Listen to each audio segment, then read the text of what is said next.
그런데 그 인플레이션을 모르고 돈을 돈으로만 지키려고 하는 사람들이 하이퍼 인플레이션 있었을 때 얼마나 낭패봤는지. 코로나 때 집을 사거나 주식 투자 안 하고 계속 정기 예적금에 불안한 세상 터졌으니까 다 넣어놔야지 했던 분들 어떻게 됐어요? 오히려 상대적 빈곤으로 떨어졌잖아요. 그렇죠. 그 돈에 대한 이해를 해야 된다. 그러려면 돈 얘기를 해라. 손절을 제때 하지 않으면 자신의 투자가 올랐던 것들에 대해서도 인정을 제대로 못하게 되고 손실 본 것도 제대로 인정을 못하게 되는 거예요. 그러니까 투자의 기준점 자체가 완전히 사라져버리는 겁니다. 이거는 뭔가 다른 요인이 있을 거야 라는 자기 확정적 편향이 들어가고 하면서 그 기준들을 자꾸 바꿔가면 결국 투자의 원칙을 세우고 투자를 할 때 판단의 잣대가 되는 것들이 다 사라져버리는 거예요. 잘못됐었을 때는 과감히 손절하는 게 무엇보다 중요하고요. 손절을 해서 어느 정도 돈을 지켜줘야지만 그 다음 찬스들이 있는 겁니다. 대가도 실수라는데 나도 실수했다고 생각하시고요. 손절할 때는 과감히 하시는 걸 권해드립니다.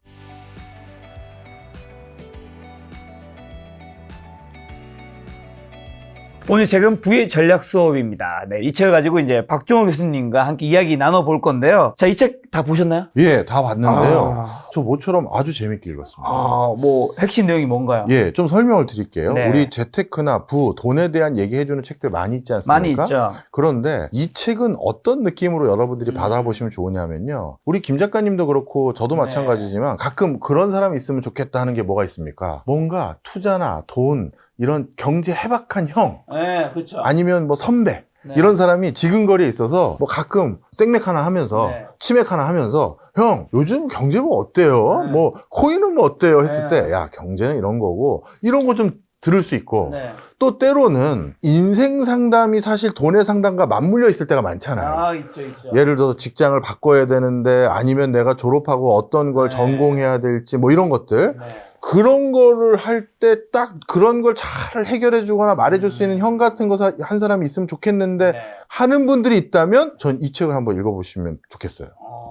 이 책은 여타 재테크 책들이 크게 두 결이에요. 하나는 어마어마하게 성공한 사람의 자서전 스타일. 그렇죠. 워렌 버핏 나는 일찍이 알에서 태어나 뭐 이런 거 있잖아요. 아 정말 대단하다. 네네. 이런 흐름으로 가는 게 있고 또 한 쪽은 굉장히 테크니컬하게 방법론. 증시는 이런 것이고 산업을 이렇게 분석하고 이런 게 있어요. 네. 근데 이 책은 이 저자다 그렇다고 뭐 허접한 분도 아닙니다. 레이 달리오라는 대가와 함께 일했던 네. 실무자였고 이 사람도 투자자였고 네. 그런데 또 우리 같은 일반 서민의 삶을 살아오셨어요. 책 읽어보셔서 맞아요. 아시잖아요. 힘든 시절이 있었더라고요. 네. 그래서 그거를 자조적으로 경제도 설명해 주다가 그 다음 챕터에는 다시 자기 개인사를 얘기해 주고 그래서 마치 동네 형이 야 사실 형이 그 형 아버지가 뭐 했던 사람이냐면 이렇게 했는데 그때 내가 알았어요. 돈이라는 건 말이야 하면서 이렇게 얘기해 주는 거 있죠. 딱 그 톤 앤 매너로 책을 만들었어요. 그래서 우리 동네에 레이 달리오와 같이 일했던 잘 나가던 투자자 형 하나가 있다. 그 형한테 내가 직장, 근로소득, 나의 어떤 인생관, 그리고 돈에 대한 철학, 그리고 실제 투자를 할 땐 뭘 어떻게 바라봐야 될지, 부채 관리는 어떻게 해야 될지 그걸 하나하나씩 다 물어보게 만들어준 형식을 가진 책이다. 이렇게 보시면 되겠습니다. 이 책의 저자가 책 내용 보면 이제 원래 돈에 대해서 굉장히 잘 알거나 중요하게 생각했다기보다 좀 무지한 부분이 있었는데 맞아요. 자기 자녀들이 있는데 집 근처에서 지떼들이 나오는 곳 그런 환경에서 내 자녀를 키울 수 없다. 네. 이런 생각을 하면서 이제 돈에 대해서 좀 알아가는 가정들도 책에 나와 있는데 네. 핵심 내용은 제가 봤을 때 한 3가지 정도 있더라고요. 첫 번째가 관점의 전환. 돈을 감정이 아닌 시스템으로 좀 이해해야 한다는 건데 아무래도 우리가 돈이다 보니까 우리가 감정적으로 좀 접근하는 경우가 많은 거고 두 번째가 부의구축. 돈을 벌고 지키고 불리는 구체적인 전략. 그 다음에 세 번째가 돈을 넘어서 인생의 균형과 자율성 찾기 같은 것들이 있었는데 교수님은 이 책 전반적으로 좀 가장 좋았던 거 한 포인트가 있다면 뭘까요? 저는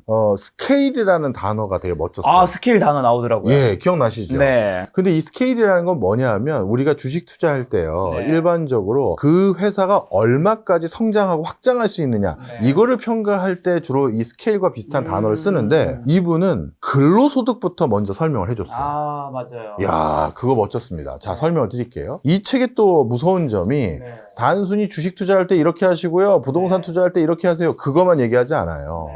투자를 하기 위해서 가장 필요한 것들 중에 첫 번째가 뭐냐 하면 당연히 내 근로소득입니다. 그리고 근로소득이 탄실해야 하다못해 네. 문제 생겼을 때 물이라도 탈 거 아니에요. 맞습니다.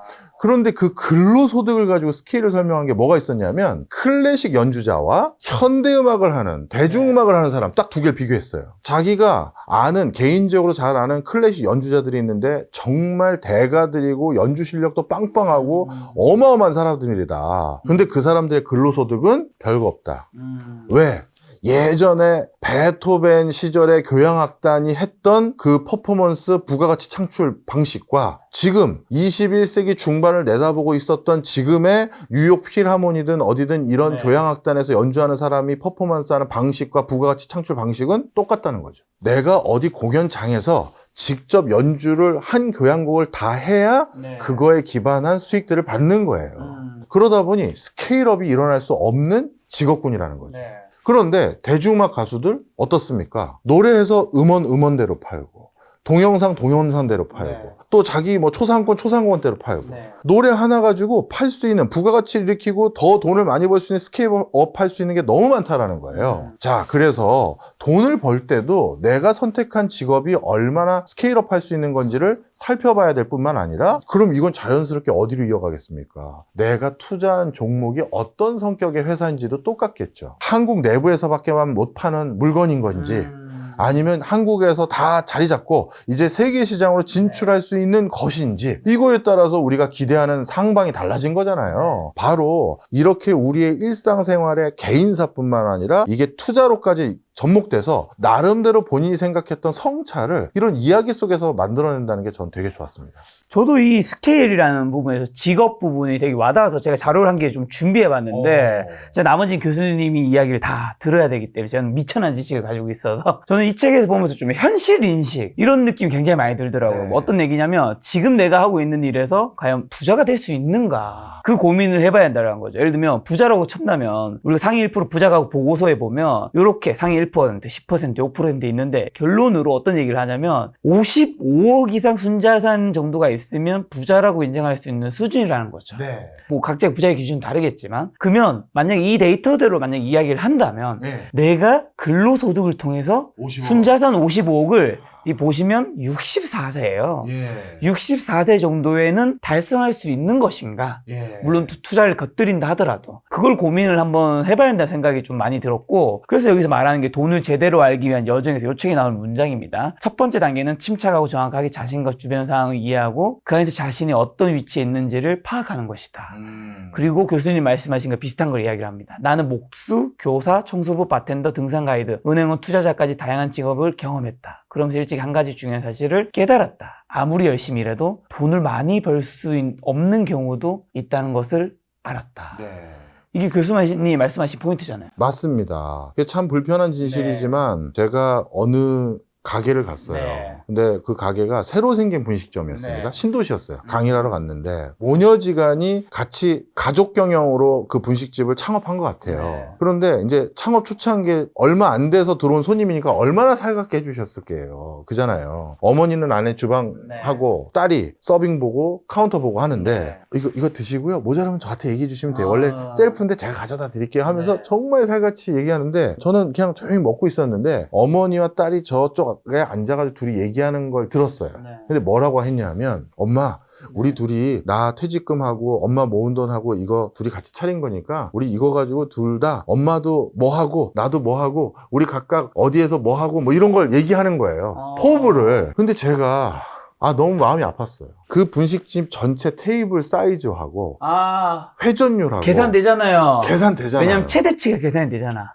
그 이상 받을 수가 없으니까. 받을 수가 없잖아요. 배달을 해봤자 물리적인 한계가 있단 말이에요. 이 회전율과 이 전체 공간 사이즈를 봤었을 때 따님이 어머니한테 부푼 꿈을 가지고 얘기했던 그 동네 그만큼의 자금 어려워요. 솔직히 제가 불가능이라고까지는 표현 안 하겠습니다. 그 얘기를 이 책에서 하는 거예요.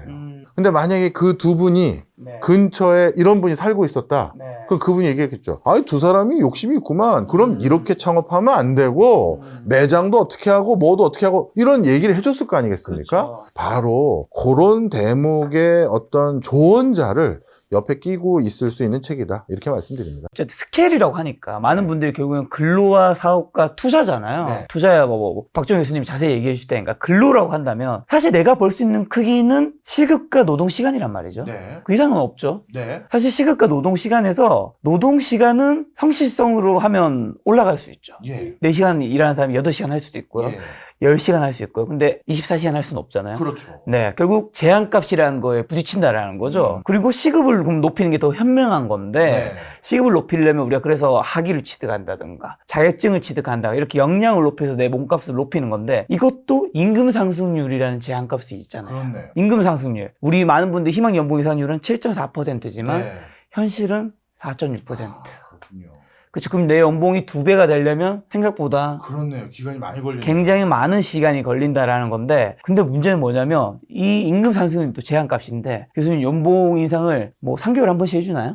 아니죠. 연봉이 감봉도 있습니다, 여러분. 해준다 하더라도 계약 미팅을 1년에 한 번 정도 하죠. 네. 그럼 그만큼 이제 오랜 시간이 걸린다라는 건데 결국 임금 상승률 노동 시간의 이제 제한값이 너무 부딪힌다라는 건데 한마디로 내가 근로소득으로서 부자가 되려면 저는 2개밖에 없다 생각하거든요. 애초에 시급 자체가 높은 곳에 가거나 아니면 시급 인상률이 높은 곳을 가야 돼요.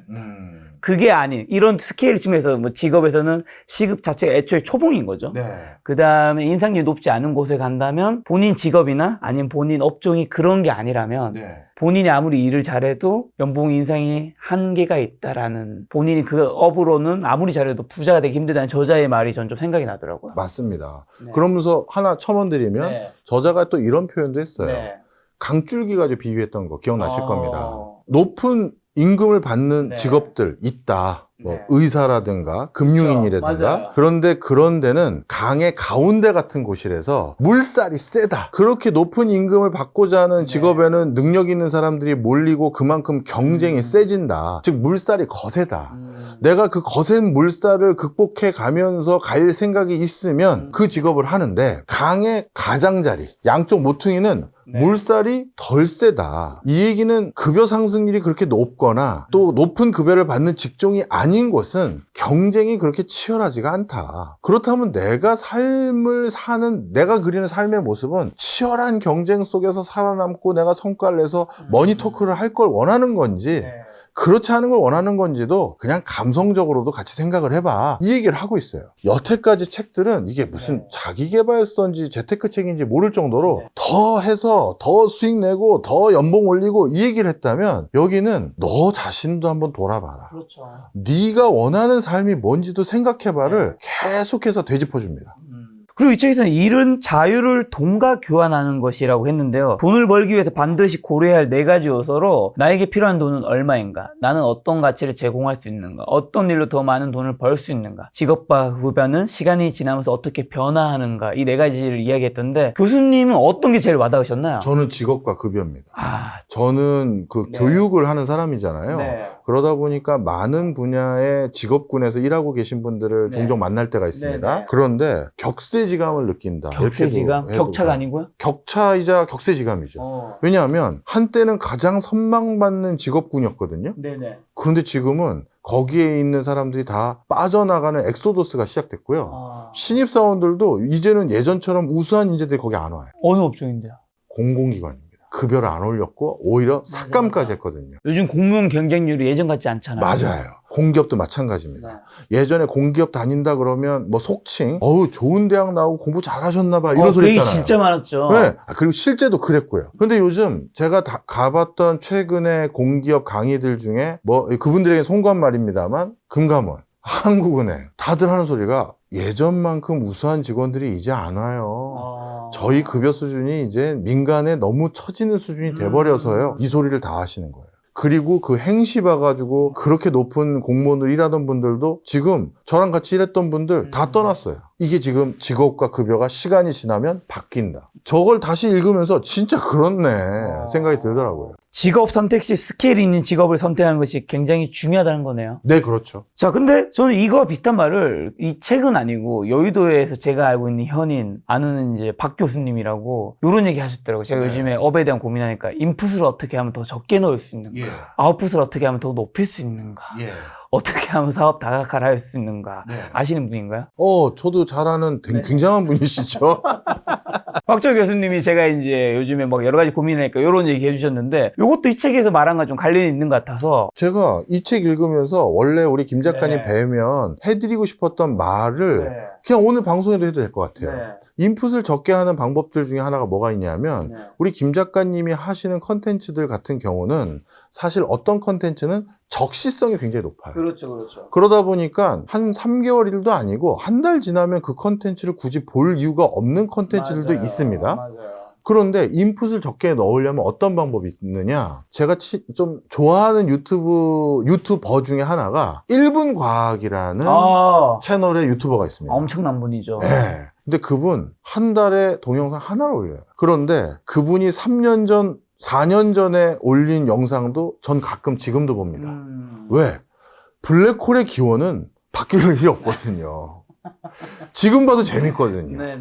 외계인은 있을까? 이거 지금 봐도 재밌어요. 네. 그럼 우리 김 작가님께 제가 인풋을 조금 줄일 수 있는 방법을 알려드린 거네요.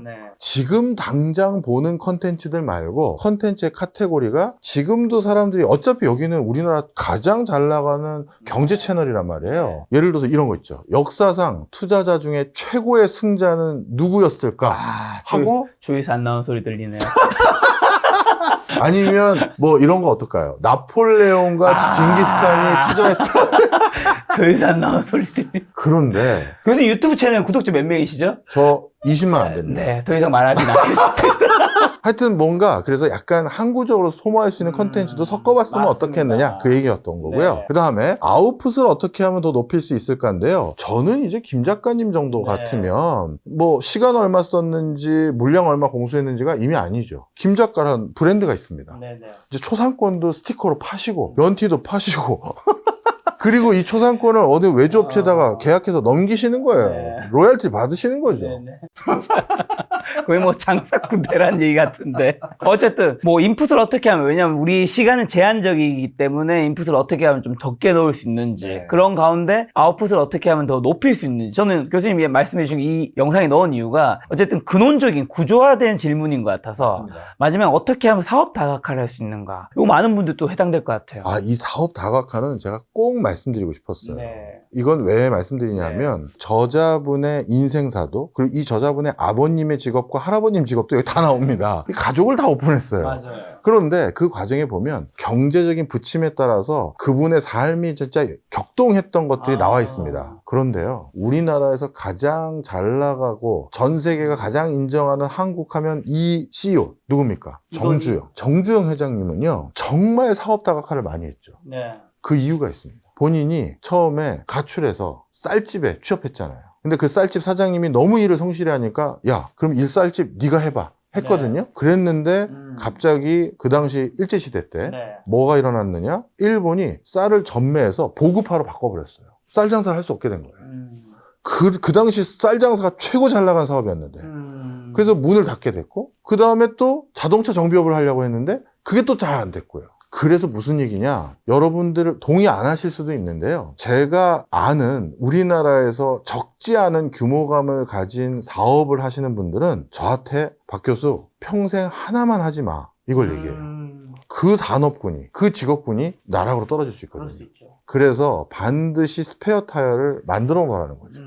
그래서 여행업 하시는 분이 중고차 사업을 한다든가 뭐 이런 여러 가지를 많이 하시는 분들이 있어요, 제 주변에. 그분들이 솔직히 리먼 브라더스, 코로나 뭐 이런 거 아무 부침 없이 지금까지 계속 잘 가고 있습니다. 아무래도 한쪽이 무너져도 한쪽은 살아남을 테니까. 그렇죠. 다른 분들이 야, 너도 여행업만 집중해라, 그러니까 네가 여행업이 인마 하나 투어, 모두 투어 이렇게까지 안 되는 거야 했는데 코로나 터졌더니 그 여행업만 하신 분들 다 문 닫았어요. 근데 이분은 그때 여행업 말고도 다른 것들을 많이 하고 계셨거든요. 아무 문제가 없었어요. 이게 중요한 시사점입니다. 자, 그리고 다시 좀 일자리로 와서 최근에 AI 기술 발전으로 수많은 일자리가 위협받고 있잖아요. 네. 이 책에서 제가 굉장히 와닿았던 게 슌페르트의 창조적 파괴 관점에서 AI 시대 개인은 자신의 소득과 가치를 지키기 위해서 좀 무엇을 준비해야 될까요? 이 책의 문장을 제가 한번 보여드리면 경제학자 조지프 슌페르트의 창조적 파괴 이야기에 나오면서 그래프도 나오고 선택에는 언제나 대가가 따른다. 위험 회피에도 비용이 따르고 과도한 위험 감소에도 비용이 따른다는 문장인데 저는 여기서 좋았던 문장은 이 뒷단에 있는 거 다 알죠. 위험 감소 비용이 따르는 건데 회피에도 비용이 따른다. 그럼요. 사실 지금 AI 이런 거 회피하고 싶은 분들 꽤 많거든요. 너무 많죠. 네. 저라고 제 직업군이 지금 멀쩡하겠습니까? 대학 교수 AI가 더 잘 가르쳐요. 그리고 저기 라디오 DJ 저보다 훨씬 목소리 좋고 그것도 얼굴도 잘생긴 사람 가상인물 만들겠죠. 저도 사실 회피하고 싶고 한데 그 위험 회피에도 당연히 여러 비용이 따릅니다. 슌페터 그래프 아마 보셔서 기억날 거예요. 우리 그 산업혁명 들어서고 나서 생산성이 폭발적으로 증가하는 거. 그런데 아마 AI 시대에는 더 그 이상의 변화들이 이제 촉발될 겁니다. 그러면 슌페터 시절 때부터 지금까지 그리고 이 책의 저자가 그 각각의 변화 속에서 어떻게 살아남았는지를 딱 보시면 우리도 해야 될 일을 알 수 있는데요. 이분 다니던 은행에 갑자기 그 은행이 인수합병이 돼서 잘립니다. 그러면 낭패 보고 나 이제 나이도 어느 정도 됐는데 잘렸으니까 그냥 뭐 이제 내 인생은 이렇게 되나 보다 이렇게 한 게 아니라 백방으로 수소문해서 전화위복을 만들었어요. 레이 달리오를 아는 사람을 통해서 레이 달리오를 결국 만나서 거기 회사에 취업한 거잖아요. 그러면 인공지능 시대를 우리가 대비하는 전략 전술도 이 사람의 일대기를 통해서 우리가 알게 된 거예요. 적극성을 더 띄워야죠. 인공지능이 뭔데? 그 기술도 물어보고 야 그래서 이거 하면 결국 잘 안 될 것 같아?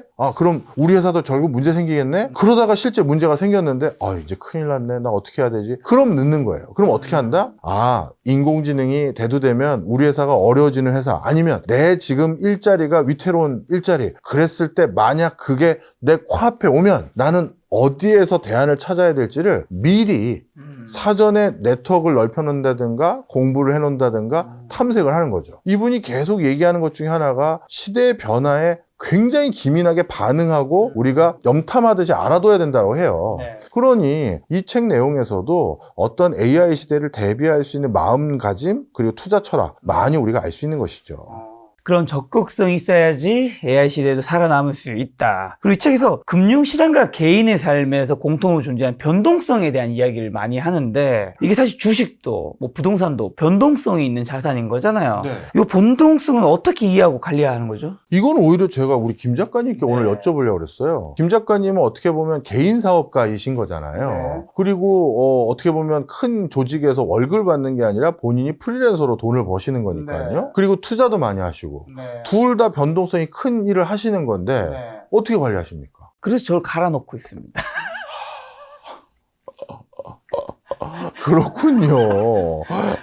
정확하게는 아주 솔직히 말하면 뭐 그런 것 같아요. 많은 분들이 좋은 분들이 출연한 영상을 보면서 기가 막힌 투자 아이디어를 얻는 것 같은데 사실 거의 그거 하나 보고 영상 한 편, 책 한 거 본다고 내가 뭐 투자해야 될지는 답이 안 나오는 것 같아요. 제가 무수히 많이 만났는데도 모르겠어요. 예를 들어 방산주 투자해야 한다고 하는 사람도 있고 투자하면 지금 안 된다고 하는 사람도 있고 그 말도 다 맞는 거다 보니까 지나보면 그 이야기가 다 맞는 것처럼 느껴지지만 그 전에 투자할 때는 양쪽 다 얘기 맞다 보니까 투자하기 어렵다 보니까 저는 어떻게 보면 근로와 그 다음에 투자와 사업이잖아요. 그러면 투자는 사실은 내가 통제할 수 없는 영역이라 저는 생각해. 이 변동성. 근데 앞서 있는 근로와 사업 제가 아까 갈아놓는다고 그냥 농담을 한 건데 근데 진심인 게 이 근로와 사업은 내가 어느 정도 통제할 수 있어요. 최근에 김작가 TV 조회수가 굉장히 안 좋았었거든요. 한 2달 동안 굉장히 안 좋았어요. 제가 박정 교수님한테도 얘기를 했었고 직원분들한테 얘기했어요. 지금 굉장한 위기다. 그래서 내가 어떤 것들을 할 것이고 영상 촬영 개수를 늘리고 편수도 업로드 편수도 늘리고 좀 더 인터뷰 질문지도 AI 도움도 받아보고 좀 더 집중해서 이렇게 해보겠다 했는데 기가 막히게 그 이후로 그래프가 오르거든요. 물론 내가 통제 안 된 영역도 있겠지만 내가 노력이라든가 역량으로 어쨌든 커버 가능한 영역이 있다는 거죠. 예를 들면 만약에 제가 방산의 헤어로스페이스, 뭐 은행의 KB금융 투자하고 난 다음에 물 떠놓고 기도한다고 해서 그건 안 되죠. 주가가 오르진 않잖아요. 그럼요. 그러다 보니까 저는 제가 좀 그나마 통제할 수 있는 근로와 사업에 시간을 많이 쏟아붓고 투자는 기다리는 느낌? 그걸로 버티는 느낌이 좀 있는 것 같아요. 그렇군요. 사실 변동성을 우리가 이겨낼 때 이분이 하시는 말씀이 있어요. 그럴 때도 침착함을 놓치면 안 된다. 그래서 뭔가 사람들이 급변하거나 당황했을 때 어떻게 해야 될지 모르고 그것 때문에 더 큰 낭패를 보고 기회를 놓칠 때도 있는데 침착함을 유지하는 것들이 무엇보다 중요하고 엄청나게 금전적으로 큰 돈 번 사람들 있잖아요. 네. 그 사람들은 어떻게 보면 침착함을 유지하면서 돈의 이치를 잘 깨닫는 타고난 기질이 있는지는 모르겠지만 나는 그렇지 않다. 네. 그래서 나는 그걸 하기 위해서 나 스스로를 이해하는 작업들이 어떤 작업들이 있었는지를 그 책의 초반부터 뒤까지 계속해서 넣습니다. 나라는 사람은 이런 거야. 나라는 사람은 이런 거야. 그걸 알아야 그 변동성에 대응할 수 있다라고 이 책 저자는 얘기를 하더라고요. 저도 마찬가지예요. 설명 좀 드리면 네, 어떻게? 가끔 저한테도 저도 조금 그래도 방송한다고 얼굴이 알려진 사람이잖아요. 뭐 한 이제 100건도 넘어요. 몇 사람들이 그것도 굉장히 프로필이 좋거나 명망 있는 분들이에요. 뭐 꼭 대중적으로 알려진 건 아니더라도 명망 있는 사람들이 있죠. 한 달이 건너면 아, 그 사람은 그 분야에서 참 유명하죠라고 아는 사람들이 있어요. 근데 그런 분들이 와요. 아, 박 교수님. 내 유튜브 종종 봅니다. 근데 내가 보자는 게, 우리 박 교수님 정도면, 내가 하는 걸 이해도 할 수 있는 수준이 된 것 같고, 그래서 또 고견도 듣고 싶고, 이렇게 막 너스레를 뜨세요. 이 엄청난 기회가 있는데, 같이 해보자. 아니면 뭘 하려고 그러는데, 박 교수님도 이거를 알고 활용하면 도움이 된다. 이럴 때가 있어요. 그러면 같이 투자해보자는 건 제가 그냥 걸러 들을 수 있지만, 당신도 알고 활용해놔. 이거는 나에게 무슨 투자란 얘기도 아니고 애매할 수도 있는데 그것 때문에 흔들릴 때가 있단 말이에요. 마치 엄청난 고급 정보를 미리 받아서 미리 넣어놓으면 한 몇 달 뒤면 10배 떡상 되나? 뭐 이런 거. 그럴 때마다 저는 제 자신을 다잡아요. 왜? 저는 제 인생에서 제가 원하는 금액이라고 해야 될까요? 경제적 수준, 경제적으로 내가 어느 정도까지 풍족해지기를 희망하는지에 대해서 여러 차례 되뇌이고 다시 저에게 스스로 확신을 부어놓은 게 있어요. 그 금액은 애매모호하고 삶의 질로 나는 내가 원할 때 요런 것까지는 할 수 있고 내가 원할 때 요런 것까지는 가족에게도 해줄 수 있고 원할 때 뭐 전세기 탈 수 있고 뭐. 이 책에 그게 나옵니다. 미국에서의 부자는 전세기를 탈 수 있는 사람이다. 그게 나와요. 저도 그래서 아유 나도 더 올려야 되나 싶긴 했는데 근데 저는 그 정도는 아니고요. 하여튼 그래서 그런 거 있어요. 솔직히 말씀드릴게요. 60 넘어서 원할 때 비즈니스 타고 여행 갈 수 있는 정도는 됐으면 해요. 비즈니스가 일반 이코노미보다 한 두세 배는 비싸죠. 그럼요. 근데 이제 마일리지 잘 쓰고 신용카드 마일리지 잘 쓰면 타는 방법들이 좀 있어요. 그런 방식으로 사는 뭐 몇 가지 저도 그림 그려놓은 게 있어요. 이 사람도 그림으로 얘기했잖아요. 그런데 전세기를 타고 하려면 얼마를 버는지 역산을 해보고 하면 제가 지금 누리고 있는 이 삶의 질을 많이 포기해야 될 거예요. 우리 김 작가님하고 간간히 조깅하고 또 마라톤 대회 나갔다 놀러 오고 이런 것도 못할지도 모르죠. 그래서 그걸 전 가지고 있어요. 그래서 저는 안 흔들립니다. 그러니까 여러분들도 유동성이나 떡상 대박으로 누가 꼬시더라도 흔들림이 없으셔야 돼요. 자, 그럼 돈에 대한 이야기에서 대부분의 사람들이 돈에 대한 불안감을 느끼는 근본적인 이유는 뭐고 어떻게 보면 우리 인간 세상을 살아가는 기술임에도 불구하고 사람들이 선뜻 시작하기 어려운 이유는 좀 뭘까요? 이 책에서도 나옵니다. 돈에 대해서 얘기하는 걸 다른 거에 대해서 얘기하는 것보다 꺼린다고 맞아요. 써있어요. 책에서도 섹스에 대한 이야기는 우리가 하는 것은 뭐 좀 더 훨씬 더 편해하지만 어떻게 보면 그것보다 더 중요할 수 있는 돈에 대해서는 조심스러워한다. 맞아요. 그래서 돈도요 똑같습니다. 엄청난 공부가 필요하고요. 이해를 하셔야 돼요. 그런데 돈에 대해서는 자세히 얘기도 안 하고 어디 내기할 때도 없다고 생각하시고 그러다 보니까 돈에 대해서 잘못된 판단을 많이 하죠. 그래서 이 책에서 나왔던 전 재밌는 게 인플레이션을 돈에 대한 이해할 때 또 중요한 대목을 설명해 놨더라고요. 인플레이션은 에너지 가격 플러스 인건비 플러스 또 뭐해서 주거비 이런 걸로 이제 합치면 그게 인플레이션이다. 맞아요. 실제 아주 경제학적인 공식은 아니지만 우리가 쉽게 이해할 수 있는 걸로 설명해 놨는데 그런데 그 인플레이션을 모르고 이해하지 못하고 돈을 돈으로만 지키려고 하는 사람들이 하이퍼 인플레이션 있었을 때 얼마나 낭패봤는지 코로나 때 집을 사거나 주식 투자 안 하고 계속 정기 애적금에 불안한 세상 터졌으니까 다 넣어놔야지 했던 분들 어떻게 됐어요? 오히려 상대적 빈곤으로 떨어졌잖아요. 바로 이런 면면들이 돈에 대한 이해고 그 돈에 대한 이해를 해야 된다. 그러려면 돈 얘기를 해라. 이게 이제 첫 번째 얘기입니다. 자, 돈에 대한 이야기에서 또 여기서 소득 분포의 상단에서 벌고 지출 분포의 하단에서 소비하는 것이 부의 핵심 원칙이라고 했는데요. 요건 좀 어떤 얘기일까요? 아, 이것도 와닿았어요. 우리 그 흔히 말하는 잘 나가는 직업군. 네. 의사, 변호사. 그것도 잘 나가는 분야의 의사.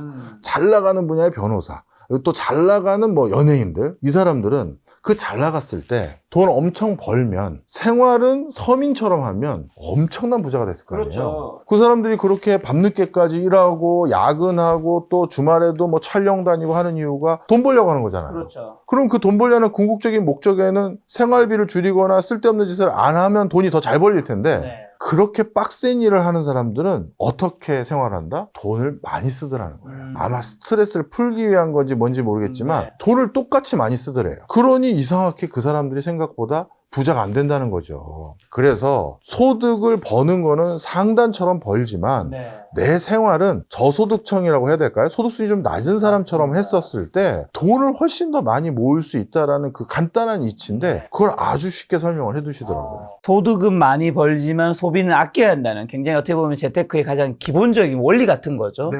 근데 저는 이 책을 보면서 모든 의견에 동의하는기보다 또 다르게 생각하는 것도 굉장히 중요한 거잖아요. 다른 포인트를 하나 준비한 게 있어서 교수님한테 여쭤보고 싶은 건데 어쨌든 우리 시간이라는 게 굉장히 제한적이잖아요. 네.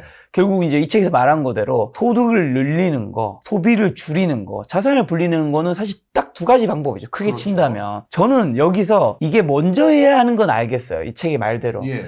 근데 더 중요한 거는 사실은 소득을 늘리는 거기 때문에 소비를 줄이는 걸 먼저 하지만 여기에 너무 많은 시간을 쏟진 않았으면 하는 이유가 예를 들면 소비를 줄이는 거는 월 소득 300만 원인 사람이 만약에 월 지출이 있다면 200만 원, 100만 원 이렇게 한다면 이제 가성비 최저가를 찾는데 시간을 사용해야 하는 거죠. 그렇네요. 근데 그럼에도 불구하고 이 사람이 아낄 수 있는 돈은 한 푼도 안 써도 빵원이 한계선인 거죠. 아. 그러니까 더 내려갈 수는 없죠. 그렇네. 마이너스 100만 원일 수는 없는 거니까. 그러니까요. 그렇죠? 근데 반대로 소득을 늘리는 거는 완전히 아까 전에 말씀한 것처럼 300만 원의 사람이 만약에 600만 원치로 늘어난다면 예. 앞서 있던 이 월소득 300만 원 이거만큼을 그냥 다 써도 되는 거잖아요. 그렇네. 이게 가소비하자는 의미가 아니라 예. 이전에 벌던 300만 원을 다 써도 이전에 벌던 소득 300만 원을 모을 수 있고 소득이 300에서 600이 늘었다는 거는 세상이 제가 살아보니까 내가 연봉이 5천인데 네. 내가 연봉이 1억인데 내가 연봉이 10억이면 그만큼의 역량이 있고 뭔가를 했기 때문에 주는 거지. 그렇죠. 그게 없는데 그 사람한테 연봉 10억, 5억을 절대 주지 않아요. 네. 딱 내 역량만큼의 돈을 받는 거라고 저는 생각하기 때문에 그래서 저는 이 소비와 소득에서 소득에 포커스를 맞췄으면 좀 좋겠는 것 중에 또 하나는 엔게이지 지수라는 게 있잖아요. 이게 소득이 높아질수록 엔게이지 지수는 낮아질 수밖에 없는 거잖아요. 이거 비슷한 말로는 한계 소비 성향이라는 것도 있고요. 그래서 저는 소득을 늘리는 데는 제한값이 없는데 소비를 줄이는 데는 제한값이 있기 때문에 먼저는 소비를 줄이는 데 해야 되지만 결국에 내 인생에 굉장히 많은 시간은 소득을 늘리는 데 좀 포커스를 둬야지 우리의 근원적인 소득인 근로소득이 늘어나고 이 근로소득이 늘어나야지 투자 원금이 늘어나고 원금이 늘어났을 때 곱하기 수익률로 해서 투자 수익률이 늘어나서 우리가 다 합쳐서 부자가 될 수 있지 않을까라는 생각이 들더라고요. 어떻게 생각할지 궁금합니다. 이렇게 명쾌하게 설명해 주실지 몰랐습니다. 네. 저자 찾아가서 이거는 같이 써. 아, 진짜. 그게 사업 다각화야. 공감하시나요, 근데? 아, 진짜로요. 네. 아니, 진짜 소비를 줄인다는 거를 제한값이 있다라고 딱 생각하고 살지는 못했거든요. 그렇죠. 여기 빵원이 한계선인 거잖아요. 그렇네요. 네. 와. 경제학과 교수님한테 인정받은. 아, 진짜로. 네. 다음 네. 질문. 네. 하도록 하겠습니다. 자, 그럼 상위 1%는 법칙을 분석하고 합법적으로 깨트리는 방법을 찾는다고 하던데요. 계층을 뛰어넘기 위해. 어쨌든 우리가 계층이라는 게 있잖아요. 그럼 뭐 네. 사다리를 걷어찬다라는 표현도 네. 있는 건데 평범한 사람들이 어떤 마인드셋이 좀 필요한 걸까요? 네, 이 책에도 나오더라고요. 네. 사실 불편한 진실이지만 현대사회는 계층이 있다. 그리고 이 책에서는 네. 인종적인 계층 이런 걸 말하는 게 아니라 학력을 기반으로 해서 소득이 높아진다든가 네. 능력을 기반으로 사회적인 어떤 평판이 좋은 어떤 일들을 하게 된다든가 그런 것들을 쭉 얘기하는 그 계층을 말하는데요. 낮은 계층에서 높은 계층으로 가기 위해서는 정말 보이지 않는 자기 희생과 처절한 노력이 있지 않고서는 결코 쉬운 게 아니다라고 명시를 해놓습니다. 그리고 간간히 우리 주변에 간호사로 일하다가 의대 갔다가 의대 가서 다시 또 뭘 해가지고 이렇게 성공 스토리가 쭉 있는 사람들 있잖아요. 그런 사람들이 결코 많을 수 없다. 이게 정말 쉬운 일이 아니다라는 걸 분명히 이 책에서는 명시를 합니다. 그러면서 어떻게 보면 계층을 뛰어넘기 위해서는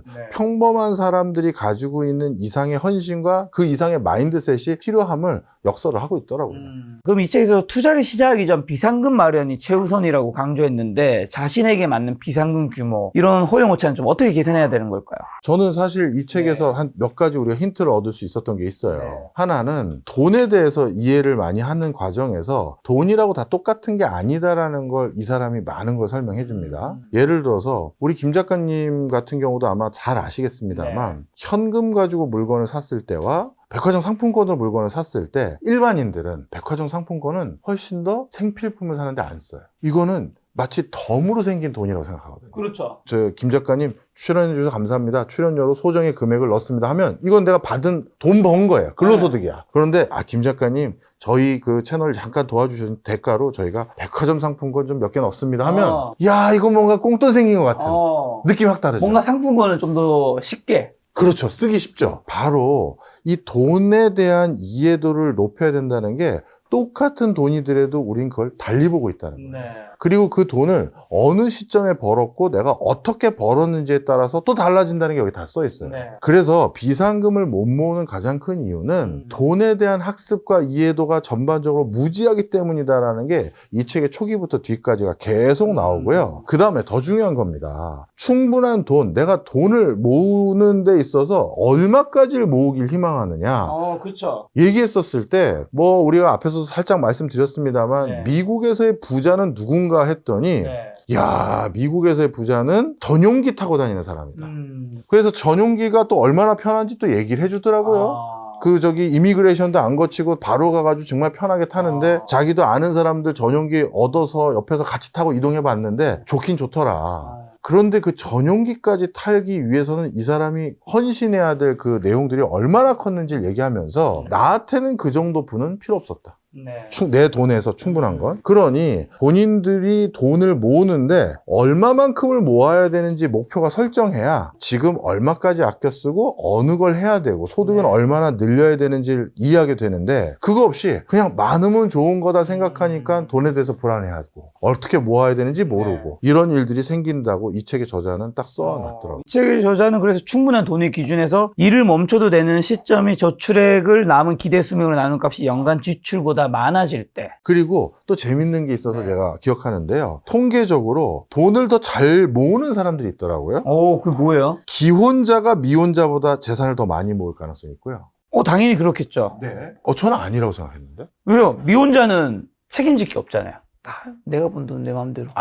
그런 의미에서. 근데 요즘 중국의 밈 영상을 보면요. 기혼자는 아내 때문에, 자식 때문에 교육비고 뭐고 돈을 너무 많이 쓰게 돼서 오히려 혼자 사는 남성이 더 부유하다는 밈 아닌 밈이 중국에서 돌아요. 기혼자가 미혼자보다 더 많은 재산을 보유하고 있고 마약이나 알코올이나 도박에 빠진 사람들은 그렇지 않은 사람보다 평균적으로 봤을 때 당연히 경제적 이익을 덜 볼 가능성이 많고 직업군별로 1인당 에너지 사용량이 많은 나라에 태어난 사람들이 돈을 더 많이 벌 수 있다는 거예요. 다양한 기회 요인들을 많이 접할 수 있다는 거죠. 이런 것들이 되게 신기했었습니다. 그래서 우리가 돈을 더 많이 벌 수 있는 상황, 환경들이 뭐가 있는지 말씀 주신 것도 저는 되게 재밌었습니다. 돈이 인간관계를 단절시키는 순간은 언제이며 과도한 부를 추구하는 것은 좀 왜 위험할 수 있을까요? 이거는 제 개인적인 경험을 같이 곁들여서 좀 말씀을 드릴게요. 우리가 항상 문제가 그 지인들 간의 돈 거래가 생길 때가 있잖아요. 아, 맞습니다. 이 지인들 간의 돈 거래 대부분은요, 갑자기 내 친딸이 백혈병에 걸려서 수술비가 필요하거나 이런 거는 진짜 영화에서나 나옵니다. 아닙니다, 잘. 네. 그러면 어떻게든 조금이라도 주고 맞아요. 싶죠. 그리고 나한테 조금 도와달라고 찾아오면 우리 다 같이 하는 지인들까지 전화해서 야, 들었지? 우리 십시일반 좀 모으자. 이렇게 돼요. 저라도. 그건 그렇게 됩니다. 그런데 대부분은 야, 정호야, 이게 진짜 좋은 투자 기회였는데 지금 아직 타이밍이 안 맞는 것 같은데 이런 거 있잖아요. 어디다 무리수 던져서 투자했다가 아니면 내가 지금 뭐 부동산에 좀 물려있는데 뭐 그렇죠. 좀 잠깐 좀 빌려달라거나 뭐. 이게 다 문제예요. 네. 또 아는 사람 믿고 또 보증 섰다. 이것도 또 그 사람들 간의 채무 채권 관계죠. 여기서부터 문제가 생길 때가 많은데 이 얘기를 지금 왜 드리냐면 올해도 저에게도 이런 전화가 몇 건이 왔어요. 왜냐하면 저는 상대적으로 직업이 안정적이다라고 할 수 있는 직업을 가지고 있잖아요. 네네. 그러다 보니까 사업하는 친구들, 네. 약간 프리랜서에 가까운 일 했던 친구들, 약간 동력심이 있어서 무리한 투자했던 친구들, 네. 이런 친구들이 가끔 전화해요. 정호야, 내가 미안한데 2달만 쓰고 줄게. 그리고 대신 얼마 이자 줄게. 그러면 야, 친구야, 원래는 2달 뒤에 이자 안 줘도 되니 2달 뒤에 원금이나 제때 줘. 네. 이럴 수 있는 금액대가 있을 건데 그렇죠. 요즘 그 금액대가 아. 굉장히 크더라고요. 아마 저도 이제 나이가 먹어가니까 네. 친구들도 굴리는 돈들이 커졌겠죠. 아, 참 많은 생각이 드는 거예요. 네. 근데 제가 이거를 또 저도 친하게 지내는 형님이 있을 거 아니겠습니까? 멘토 같은 역할을 하는. 그 형님에게 물어봤어요. 올해만 내가 4명에게 그 전화를 받았는데 이게 무작정 거절하기는 참 나한텐 지금 자주 만난 친구들은 아니었지만 애틋했다. 어떻게 해야 될까요? 아직도 눈에 아른거립니다. 한 친구는 약간 도와줬어요. 근데 나머지 친구까지는 도와줄 방법이 없죠. 저도 사람인데 뭐 돈이 다 쏟아집니까? 그래서 야, 사실 누구 친구한테 얼마 전에 전화 와서 내가 그냥 내 통장에 남아있는 현금 그냥 다 털어줬다. 뭐 내가 재테크하고 이런 것까지 깨서주기에는 나도 좀 애매하지 않니? 그래서 두고 유죄 진짜 없어. 너 걔 전화해봐 임마. 내가 진짜 도와줄 애도 없고 걔가 혹시 나한테 돈 돌려주기로 했던 날 돌려주면 네. 내가 그때 너한테 줄게. 이렇게 했어요. 근데 하여튼 이런 일이 있어서 그 형님께 얘기했더니 그 형님 뭐라고 하셨냐면 요즘같이 정호야 경기 어려울 때는 오랜만에 친구한테 연락 오는 건 받지 마. 평소에 자주 연락하는 친구 말고 네네. 야, 이 친구 이거 1년 만에 2년 만 야, 너 이렇게 되는 거. 그건 받지 마. 그게 그분이 주신 저에게 조언이었어요. 그냥 참 많은 생각이 들더라고요. 저도 공감이 갑니다. 저도 언젠가 아는 분에게 돈을 조금 빌려준 적이 있는데 갚기로 한 시점이 왔는데 저는 뭐 엄청 큰 금액이 아니어서 안 갚아도 되는데 연락조차 없더라고요. 아, 그건 좀 그렇다. 저는 그때 이제 그다음부터 돈이라는 거는 그 친구가 잘 돼서 제대로 안 갚아도 되거나 했으면 좋겠는데 연락이 안 온 게 더 상황이 안 좋아서 그렇게 된 게 아닌가라는 걱정도 되고 하는데 문제는 연락을 할 수가 없더라고요. 제가 연락하는 게 돈을 갚아달라고 독촉적 생각했어요. 그렇죠. 제가 그때 든 생각이 이거는 돈을 빌려간 사람도 연락을 안 하게 되고 나는 연락을 또 못 하게 되고 그냥 관계를 잃는 거구나. 차라리 안 빌려줬으면 그때는 섭섭해서 지나가서는 연락은 할 수 있었을 텐데. 그 다음 또 하나 더 받으면 한 번 돈을 빌려갔다 갚은 친구가 있어요. 또 빌려달라고 하죠. 그러면 이제 그때부터는 그 친구 전화만 오면 이걸 뻔한 것 같은데 이런 생각이 들죠. 그래서 돈 관계는 사람 간에 하면 안 된다는 이야기가 있는데 그럼 과도한 부를 추구하는 건 왜 위험하다고 보세요? 살면서 어떻게 교수님도 돈과 관련된 일을 하시니까. 판단력이 흐려지기 때문이에요. 과도하다는 건 간단합니다. 자기가 리스크를 다 책임지거나 감내할 수 없는 수준이라는 거예요. 그렇게 됐었을 땐 누구나 예상 못한 일들이 생깁니다. 우리 갑자기 금호그룹에서 대우건설 인수하고 그 다음에 대한통운 인수했었을 때 리먼 브라더스 사태 같은 거 일어날 줄 알았겠습니까? 대우가 더 글로벌 경영하겠다고 더 많은 투자했었을 때 IMF 외환위기 올 줄 알았겠습니까? 바로 이런 급작스러운 일들은 누구나 생길 수 있어요. 따라서 과도한 어떤 이익 추구, 이거는 우리의 상황, 이해도를 벗어나는 일이 생겼을 때 그때 뒷감당이 안 되는 거예요. 그래서 아까도 제가 말씀드렸던 것처럼 저는 저 자신에 대해서 시뮬레이션을 했다라고 하는 게 바로 그런 것도 저도 IMF 외환위기 때 제일 친한 친구들 중에 한 명이 야밤도주를 했어요. 제가 그때 거의 고등학교 때거든요. 그런데 그때쯤 한 명이 그냥 짝꿍이나 다름없는 친구인데 학교를 안 나오는 거예요. 한 3일을. 그래서 이게 어떻게 된 거야? 그래서 집에 가봤죠. 전화를 안 받길래. 가봤더니 집이 노란 딱지 붙어 있고, 빨간 딱지. 빨간인가? 하여튼 네, 뭐 지금 노란색 입고 아, 오셔가지고. 그렇구나. 그거 붙어 있고 다 없는 거예요. 네? 그냥 빚쟁이들 피해서 도망간 거예요. 그런데 네. 그 친구를 어디서 본 줄 아세요? 해외에서 봤어. 참 많은 생각이 들더라고요. 네. 그냥 몇 푼 안 된 돈 가지고 이 가족이 우리 이거 가지고는 살아남아야 된다 해서 그냥 외국으로 뛰어버린 거예요. 네. 근데 해외 갔더니 거기 있더라고요. 반갑기도 하지만 여러 가지 얼굴에 그냥 그동안의 그 어떤 흔적들이 남고 막 그러기도 하는데 네. 그래서 하여튼 뭐 그런 것들도 좀 많이 봤습니다. 자, 우리가 돈 걱정 없이 살고 싶지만 인간에게 가장 희소한 자원은 사실 돈도 있지만 돈보다 큰 게 또 시간이잖아요. 네. 저축과 현재의 삶 사이에서 어떻게 좀 균형을 잡아야 될까요? 아, 이것도 참 어려워요. 저축과 현대 삶을 어떻게 균형 잡느냐 했었을 때 저는 좀 말씀을 드리겠습니다. 저는 제 초반의 인생은 저축을 하지 않았어요. 전부 저 자신에게 투자했습니다. 버는 족족 대학원 학비로 또 쓰고, 버는 족족 뭐 자격증도 또 따고, 버는 족족 뭘 배울 수 있는 기회에 저를 더 노출시키고. 네. 그런데 저는 그거를 지금 와서 생각해보면 조금은 잘했던 것 같아요. 그래서 그걸 통해서 그때 그걸 투자 안 했을 때보다는 더 많은 걸 좀 벌고 있을 테니까요. 그래서 저는 저축에 대해서는 솔직히 이 책에서도 물론 나름대로의 어떤 가치를 얘기해 주지만 오늘 뭐 이 책만 얘기하는 게 아니라 저도 의견을 하나 드리면 저축은 내가 더 좋은 투자처가 없을 때 마지막 선택하는 투자가 저축이다. 그 더 좋은 투자처는 주식이나 부동산뿐만 아니라 나 자신에 대한 투자. 이것도 중요하다. 그렇게 말씀드리고 싶어요. 나 자신에 대한 투자랑 근데 그 투자를 좀 소비랑 헷갈리는 분들도 있는데 신용카드 빚과 주택담보대출은 좀 어떻게 다르고 좋은 빚과 나쁜 빚 구별하는 기준은요? 이분이 이 책에 써 있었어요. 부채는 결국 부채가 생기면 내 미래의 현금 중에 일부의 흐름을 잡아먹게 된다. 그렇죠. 그러니 사실 일반적으로 원칙을 말씀드리면 부채 자체가 많은 것은 미래의 내 현금 흐름에 반드시 부담을 줄 수밖에 없는 건 분명한 사실이라는 게 일단 이 저자가 제가 그 형광펜으로 그은 가장 중요한 문장 중에 하나였습니다. 좋은 부채와 나쁜 부채는 뭐예요? 좋은 부채는 당연히 투자, 집을 산다거나 그런 걸 거고 나쁜 부채는 명품을 산다거나 내 소득 수준을 벗어나는 걸 살 때. 네. 아, 이게 경제학 교과서에서는 또 그렇게 얘기하진 않는데. 아, 그래요? 그럼 뭐라 얘기해요? 경제학 교과서에서는 내가 만족을 그 돈을 썼을 때 가장 큰 효용을 느낄 수 있는데 돈을 쓰면 된다예요. 그러니까 어떻게 보면 독특한 분들 계시죠. 이 돈을 지금 쓰지 않고 명품 같은 데 쓰지 않고 잘 모으면 나중에 큰 돈이 되고 그래서 더 큰 소비도 할 수 있고 이러면 네 전체 효용이 아주 커질 거야.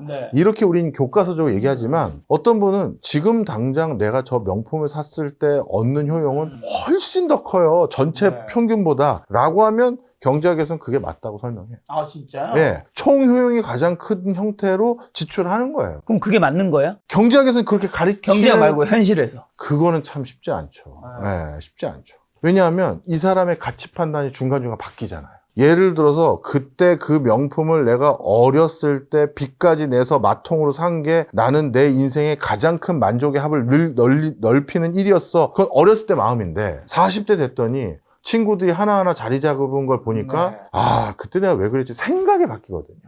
그러니 이거는 그때 그 마음가짐이 죽을 때까지 유지되면 맞는 겁니다. 맞는 거다. 그런데 그렇지가 않을 가능성이 저도 살면서 많더라고요. 그렇기 때문에 좀 현명한 투자 소비를 해야 되는 거네요. 그래서 또 이 책을 권하는 겁니다. 자, 여기 계신 분들 20대 때 알게 된 거. 이거 10대 때 알았으면 내가 10대를 그렇게 보냈을까? 반대로 30대 때 알게 된 거. 야, 이걸 20대 때 미리 알았으면 내가 그걸 그렇게 했을까? 우리 이렇게 생각하잖아요. 이 책의 가장 큰 가치가 그겁니다. 이미 우리보다 한 세상을 한참 먼저 살고 그리고 굉장히 박진감 넘치게 살고 자산에 대해서 의미 있는 수준의 고민과 성찰과 성과를 냈던 사람이 한 땀 한 땀 진솔하게 먼저 가본 길을 복귀해주고 있어요. 그러니 내가 저 나이쯤 되면 저런 생각을 갖게 되니까 지금 내가 뭘 해야겠구나. 그걸 하게 되는 거죠. 자, 이 책에서 성공적인 투자자도 약 40%는 잘못된 결정을 내린다고 하던데 자신이 틀렸음을 인정하고 과감히 손절하는 것은 왜 중요한 걸까요? 사실 손절이 투자의 가장 중요한 첫 번째 네. 스킬인데요. 손절을 제때 하지 않으면 어떤 문제가 생기냐 하면 자신의 투자가 옳았던 것들에 대해서도 인정을 제대로 못하게 되고 손실 본 것도 제대로 인정을 못하게 되는 거예요. 그러니까 투자의 기준점 자체가 완전히 사라져버리는 겁니다.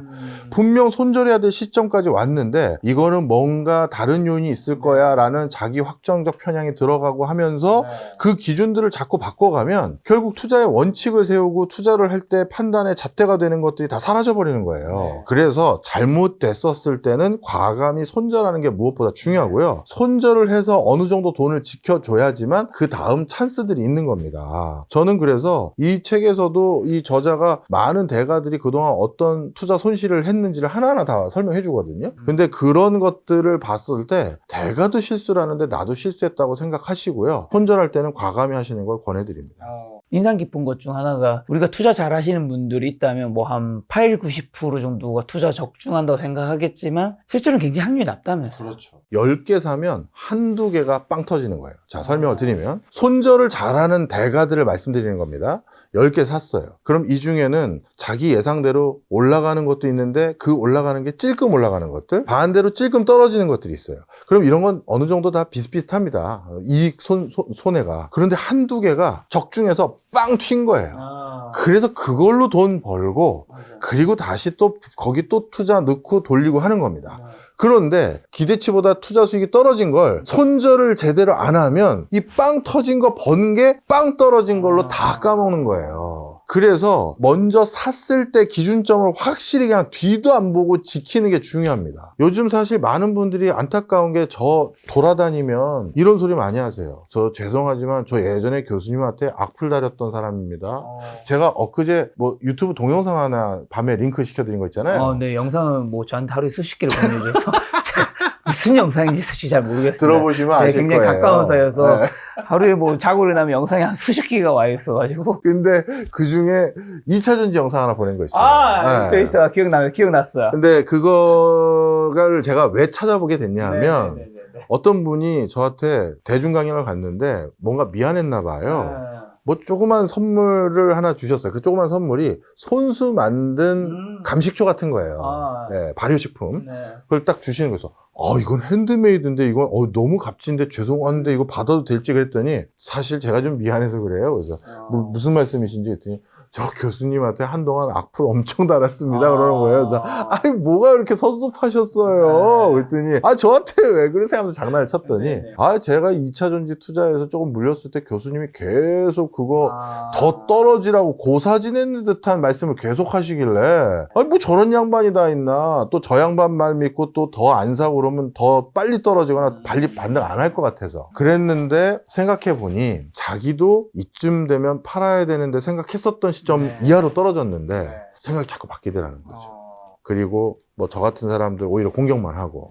2차전지 관련돼서 얘기해 주시니까 사실 뭐 김작가 TV에서 2차전지 좋게 얘기하시는 분도 있었고 나쁘게 얘기하는 분도 있었고 저는 그래서 그 균형점을 맞추기 위해서 사실 그 당시에 에코프로라는 종목이 있었잖아요. 기억나죠. 에코프로 매도 리포트 낸 애널리스트 분이 한 분 계셨거든요. 저희 채널에 이제 초대해서 이제 촬영을 했는데 댓글이 진짜 에코프로 그 네이버 커뮤니티에 김작가TV 좌표 찍히고 그러니까 저 나름대로는 균형점을 좀 맞추려고 최대한 한 건데 열기라는 거는 참 쉽지가 않더라고요. 맞습니다. 자, 그래서 이 얘기를 왜 드리는 거냐. 항상 투자를 하실 때는요, 내 의견에 귀에 거슬리는 사람들의 얘기를 일부러 더 들으셔야 돼요. 그래야 균형이 맞아요. 아마 이거 청취하시는 분들 살면서 수많은 의사결정을 하셨겠죠? 그 수많은 의사결정 중에 몇 %나 옳은 결정이었습니까? 아마 확률상 반일 겁니다. 먹을까 말까, 살까 말까, 결혼할까 말까. 그 50%를 그동안 절반은 잘했으니까 여기까지 왔고 절반은 못했으니까 아직 갈 길이 남은 거잖아요. 자, 그런데 투자해서 그 확률을 조금이라도 더 높이거나 손실을 조금이라도 줄이려면 난 반밖에 못 맞히잖아. 그러니 나에게 의견이 다른 사람 의견들은 어떤지 빨리 좀 들어보자. 이걸 하셔야 돼요. 저는 습관이 뭐냐면요. 네. 저도 즐겨보는 유튜브 채널들이 많이 있을 거 아니겠습니까? 네. 우리 김 작가나 뭐 이런 네. 것부터 해서 또 이걸 떠나서 다른 것도 마찬가지고요. 일부러 전혀 다른 성향의 재테크 채널을 또 들어가 봐요. 선거 때는 저도 투표해야 되니까 선거 관련한 정치 채널 들어가 보거든요. 평소에 잘 안 갑니다. 바빠서. 근데 그때도 일부러 저의 성향과 반대되는 채널의 얘기도 들어보러 가요.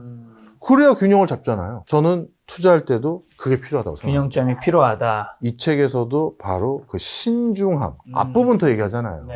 침착함, 네. 그걸 계속 그렇게 얘기하는 거죠. 자, 마지막 두 가지로 조금 말랑한 질문인데요. 살면서 마주치는 해로운 사람들, 즉 화이트 칼라 범죄자나 사기꾼들은 어떻게 간파하고 그들로부터 자신을 보호할 수 있는가 질문을 드릴까 하는데, 이걸 좀 더 넘어서서 제가 알기로 교수님은 제가 아는 사람들 중에서도 굉장히 인간관계 폭이 넓으신 분이고 예. 워낙 많은 사람을 만나는데, 살면서 좀 유튜브에서 굉장히 핫한 것들 있잖아요. 가장 멀리하고 가장 끊어내야 할 사람들 하는 종류들이 있는데, 교수님들은 좀 어떤 종류들을 멀리하시고 하세요?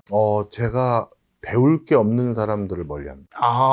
특이하네요. 네. 이렇게 말하는 사람 처음 봤어요. 네, 저는 배울 게 없는 사람들을 멀리하고요. 이제 화면에서 이미 다 드러나서 저 보면 김 작가님하고 아주 친하신가 봐요 네. 하면서 물어봐 주신 분도 많으니까. 저는 사실 제가 김 작가님을 좋아하는 이유가 존경하기 때문에 좋아합니다. 제가 배울 게 너무 많아요. 인생의 자세도 그렇고, 그리고 자기 분야에 대한 전문성과 집요함, 이런 것도 그렇고요. 또 취미생활 할 때도 취미생활에서도 저한테 가르쳐 주는 게 많거든요. 저희가 함께 러닝을 네. 하고 있습니다. 그래서 저한테는 너무 유익한 동생, 존경하는 네. 동생. 그러다 보니까 더 가까이 보고 싶고, 자주 지내고 싶고. 네. 그래서 저는 영상을 자주 보냅니다. 야, 이거 재밌어, 이거 봐봐 하면서 제가 배울 게 있는 사람들을 가까이 두고요. 근데 왜 배울게요? 배울 거 없어도 괜찮은 사람도 있잖아요. 근데 저는 제 자신이 아직 부족하다고 생각해요. 그래서 좀 더 제가 배울 거, 모르고 있는 거, 저 또 호기심도 많고요. 그래서 그런 것들이 저에게는 제일 네. 중요한 요소였고요. 그래서 간간히 보면 제가 별로 배울 게 없을 것 같은 사람들하고는 거리를 그렇게 가까이 잘 안 둬요. 예를 들어서 책을 같이 내다가 공저를 안 한다든가, 그리고 그 사람들은 저하고 가까이 지내려고 하는데 제가 누구 생각나는구나. 저의 기준점은 나에게 배울 수 있는 사람이 중요하다는 거고요. 네. 이 책의 저자도 그거와 유사해요. 이 책의 저자가 주저앉거나 아니면 이쯤 타협하거나 뭐 하려고 할 때마다 어떻게 우리 그런 조언 있잖아요. 내 평생 소득은 내 주변에 가장 친한 있죠. 5명인가 사람의 소득에 따라간다.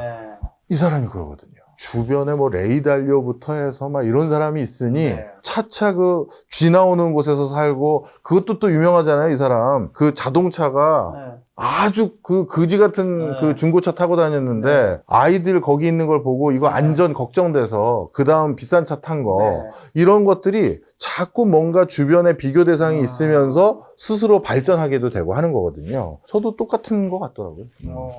그러면 여기서 질문 드리는 거 한 가지만, 이제 사기꾼들이나 화이트 칼라 범죄 이런 거는 우리 일반 사람들이 좀 어떻게 구별하고 피할 수 있을까요? 솔직히 이건 저도 잘 모르겠어요. 분명 사기꾼들 같은 사람들이 처음에 다 좋은 사람이었잖아. 의외로 그냥 사람 관계가 넓긴 하지만 처음부터 일부러 넓히는 스타일 아니잖아. 맞아요.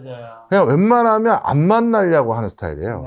제가 유튜브 채널 많이 나가고 그리고 방송 많이 하는 게 다 지인들이라서 나가는 거지 전 방송을 좋아하지 않습니다. 김 작가랑 친하니까 나오고, 부익남 친하니까 가고, 얼마 전에 영진이 형이 또 친하니까 야 정호야 한번 나와라 했더니 거기서 욕 엄청 먹고 오고, 부동산 얘기했다가 엄청 먹었어. 하여튼 그렇게 해서 나가는 거지. 저는 개인적으로 이렇게 사실 지금 있는 좋은 사람들과 남은 평생 지내는 게 제 소원이에요. 자, 그러니까 여러분도 화이트 칼라 범죄자, 사기꾼 줄이는 가장 쉬운 방법은 내 주변에 내가 이미 알고 있는 검증된 좋은 사람들하고 남은 평생 지내는데 많은 시간 쓰시다 보면 저절로 그런 사람 만날 기회가 줄어들 겁니다. 근데 그런 거는 한 가지 있는 것 같아요. 어쨌든 화이트 칼라 범죄자나 사기꾼들이 나를 강제적으로 어떻게 할 수는 없는 거잖아요. 나에게도 어떤 포인트가 있는 게, 저는 어떻게 보면 나의 상황에 맞지 않는 소득이라든가 투자 수익 같은 욕심? 그거를 바라는 욕망이 있는 거를 그놈들이 그걸 건드릴 때 사건이 터지는 것 같아서, 저는 말도 안 되는 수익을 얘기하는 사람이 있다면 그냥 그거를 멀리 해야 되지 않을까.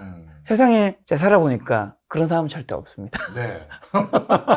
자, 마지막으로 이 책에서 이 저자가 저격수일 골목을 벗어나기 위해 고액 연봉의 헤지펀드를 떠났습니다. 돈보다 행복과 자율성을 추구하고 싶었던 것 같은데 돈보다 행복과 자율성을 어떻게 하면 좀 추구할 수 있을지 이 저자 말고 교수님의 그냥 인사이트를 한번 얘기해 주신다면요. 사실 저 자신에 대한 성찰을 오랫동안 진짜 했습니다. 저라는 사람을 이해해야 제가 적합한 투자 방식. 부동산으로는 계속 돈을 버는데 주식으로는 계속 돈을 꼬라박는 사람들도 있고요. 반대로 주식에선 엄청 잘 버는데 부동산에선 꼬라박는 사람들이 있어요. 그래서 저 자신을 잘 이해해야 적합한 투자 방식, 투자 대상도 알게 되고 그리고 제가 생각하는 목표 금액도 이해하게 되고 그럼 그 근처에 도달했을 때 이미 행복해집니다.